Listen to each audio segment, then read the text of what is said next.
Mesdames, Mesdemoiselles, Messieurs, bonjour.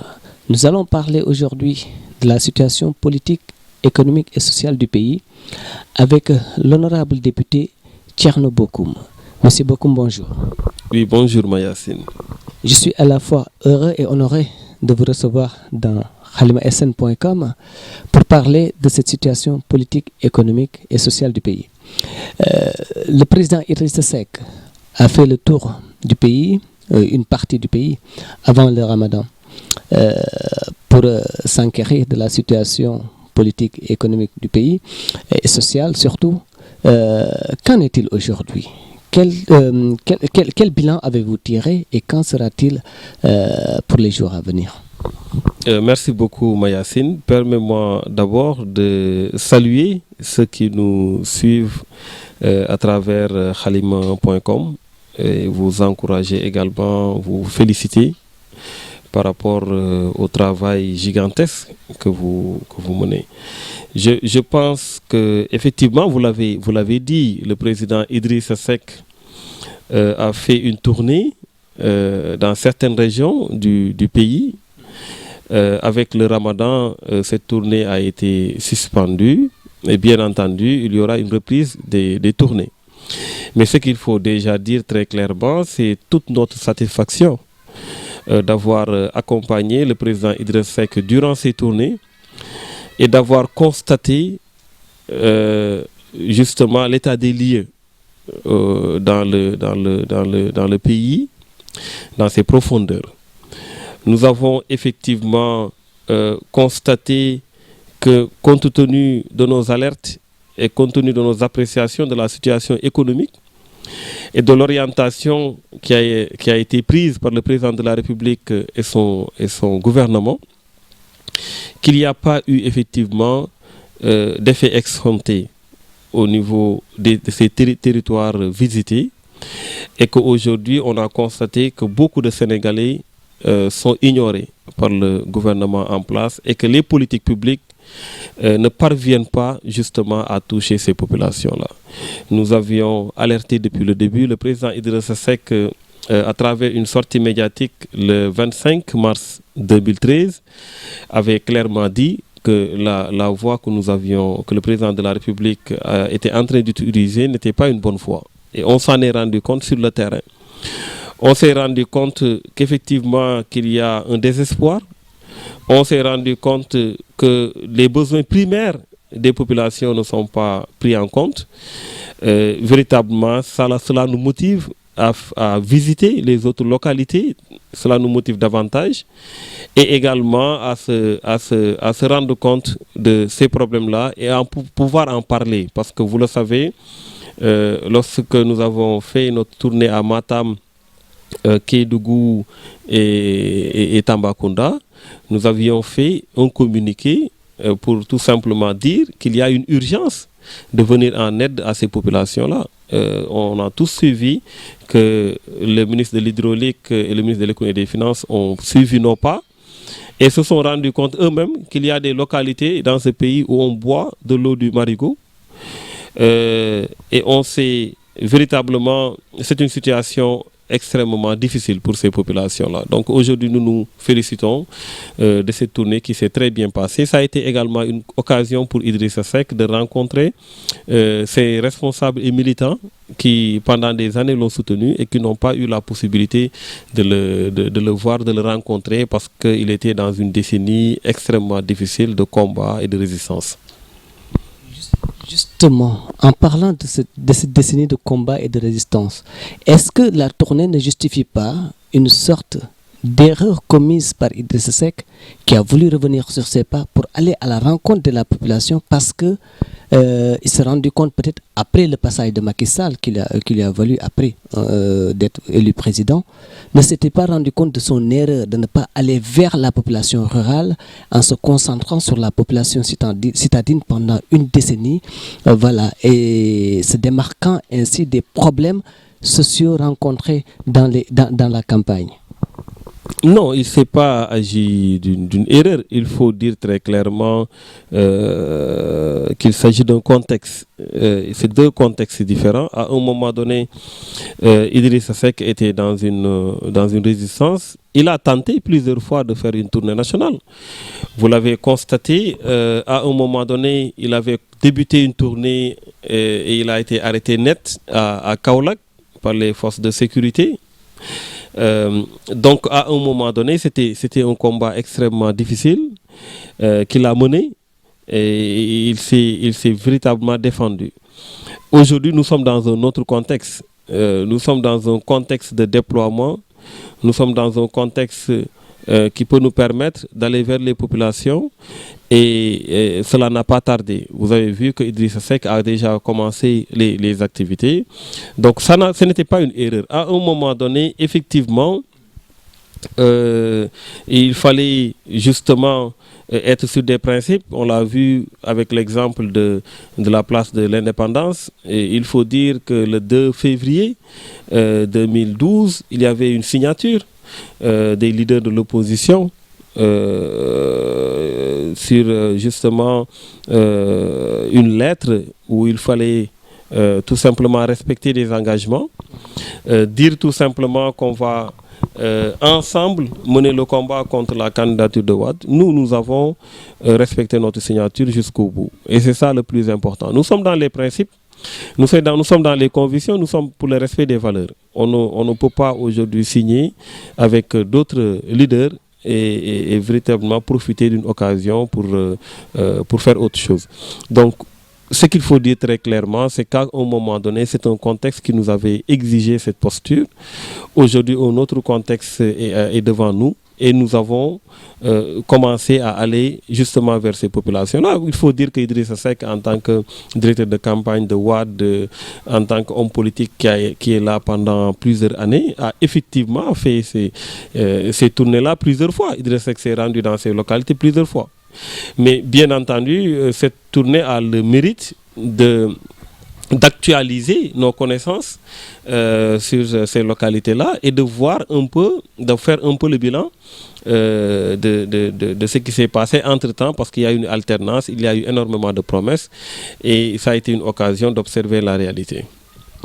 D'accord, observer la réalité, ça veut dire qu'aujourd'hui, vous avez décidé de continuer cette tournée. Et quand sera-t-il? Est-ce que c'est pour bientôt? Qu'est-ce qui est prévu par le parti? Qu'est-ce qui va se passer?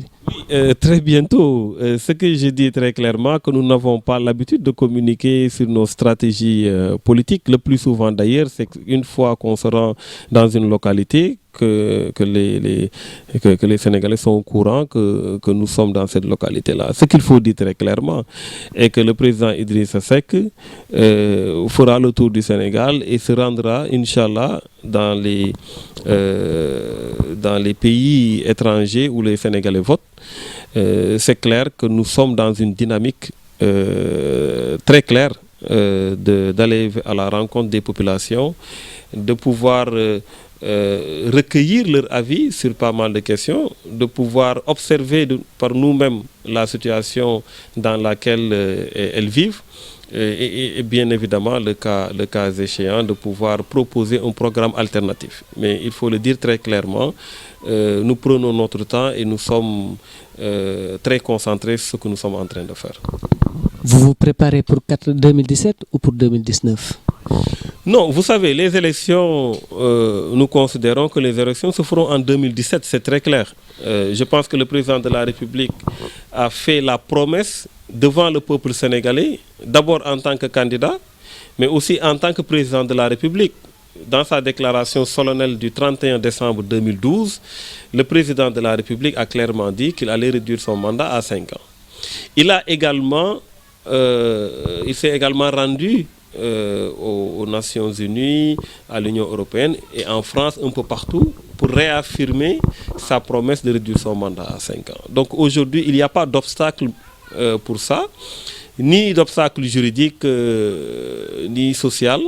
Ce qu'il faut dire très clairement, c'est que la balle est dans son camp et nous considérons que le président de la République ne peut pas ne pas respecter sa promesse. Et nous considérons à partir de ce moment que les élections vont se tenir en 2017, Inch'Allah.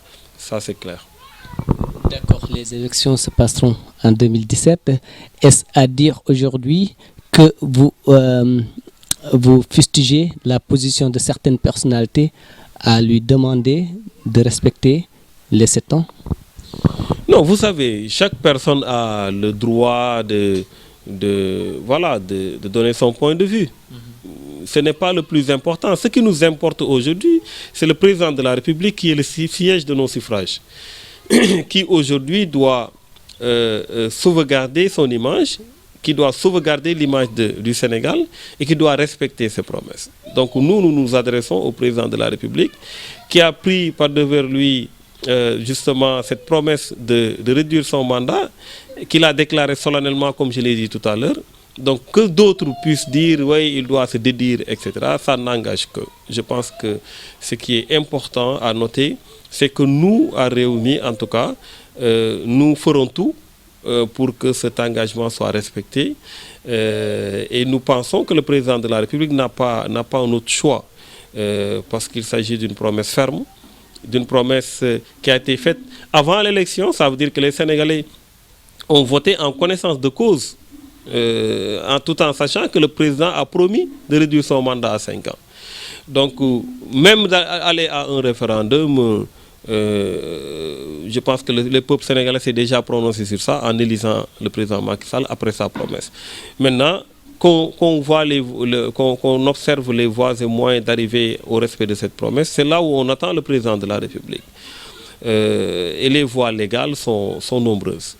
Donc il lui revient de tout simplement respecter sa promesse. Monsieur Bokoum, qu'en est-il aujourd'hui de la situation économique du pays? On a vu le président Macky Sall, en dehors du plan Sénégal émergent, mettre en place un plan de développement parallèlement à ce plan Sénégal émergent.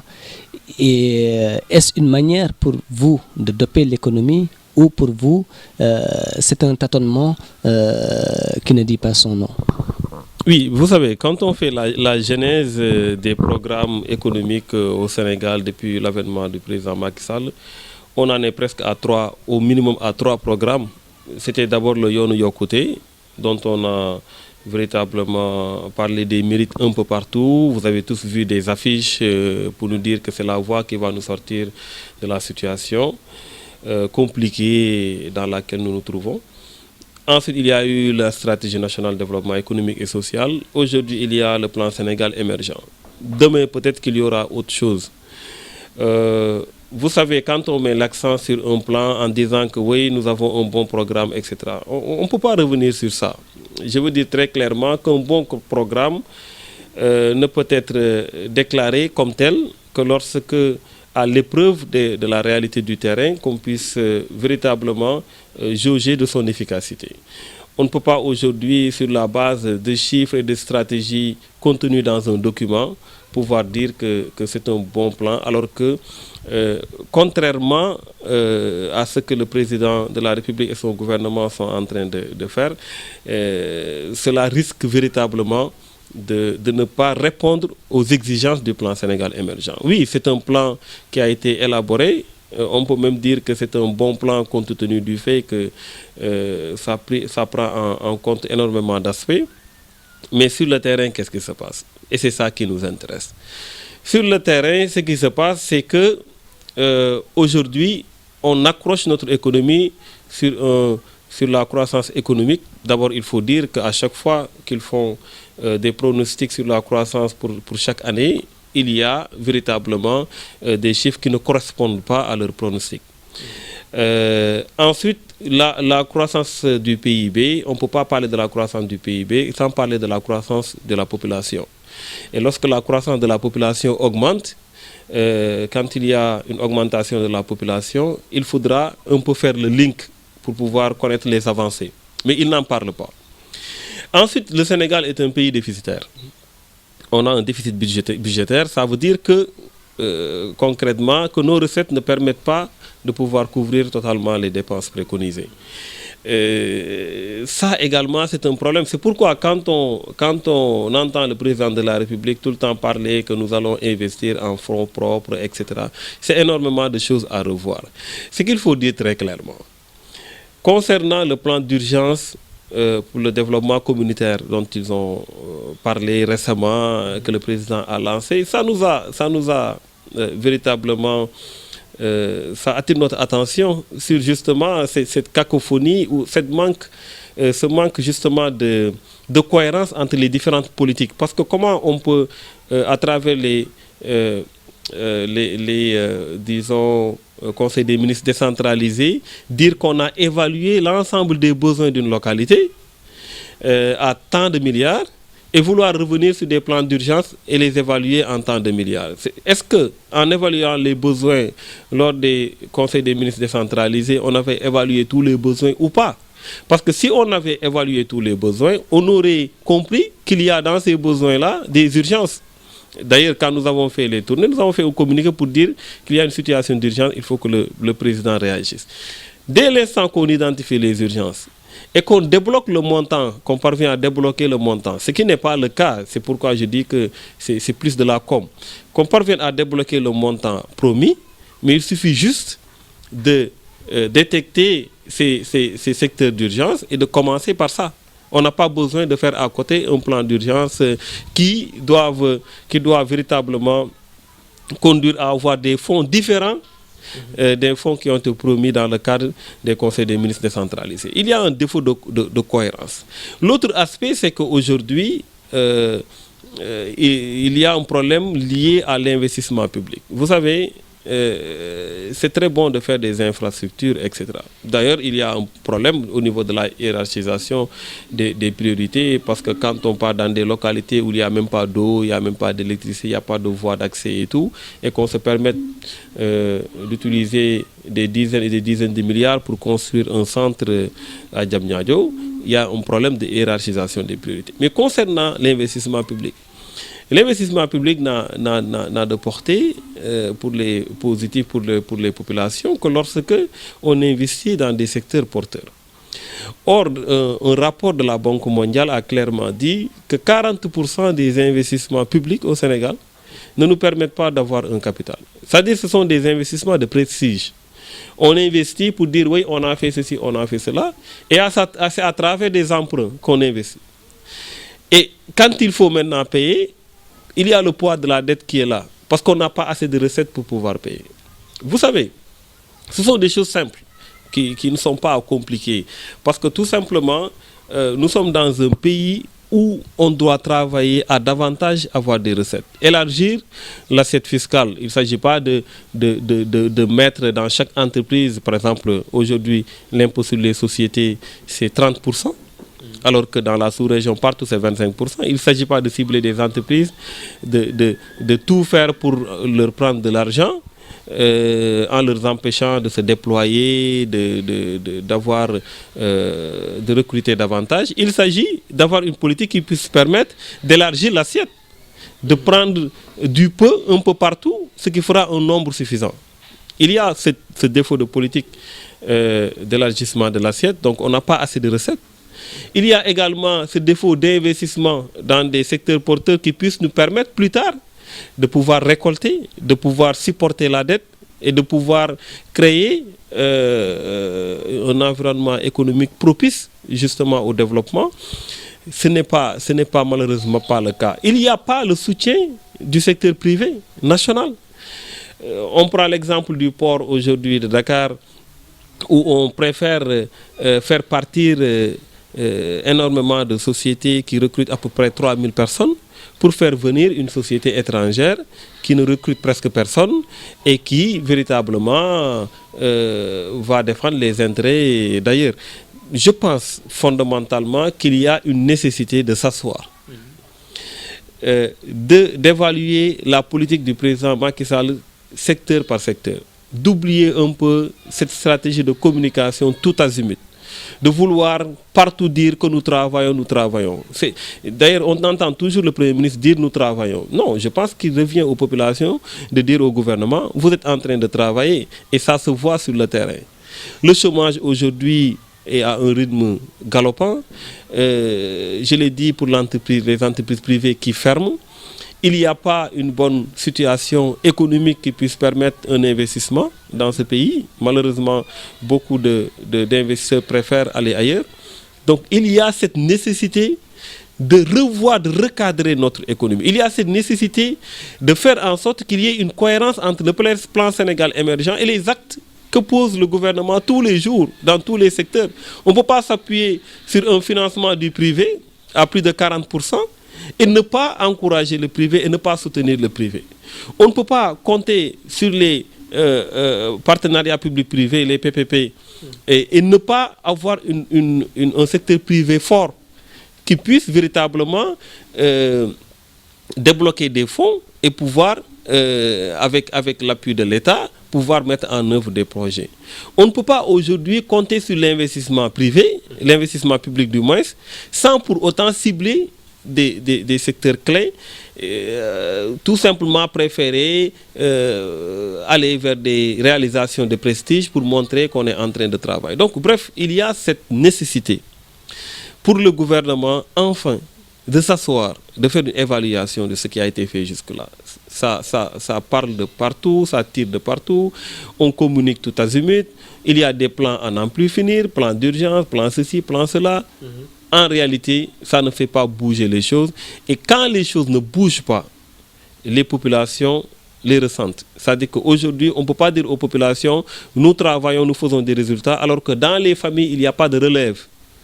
Il n'y a pas le père de famille qui a construit la maison, c'est ce père de famille qui continue à donner la dépense quotidienne, malgré ses efforts envers ses enfants. Ses enfants finissent par terminer leurs études, mais ils n'ont pas de travail. Donc tu ne peux pas dire à ce père de famille-là que les choses bougent.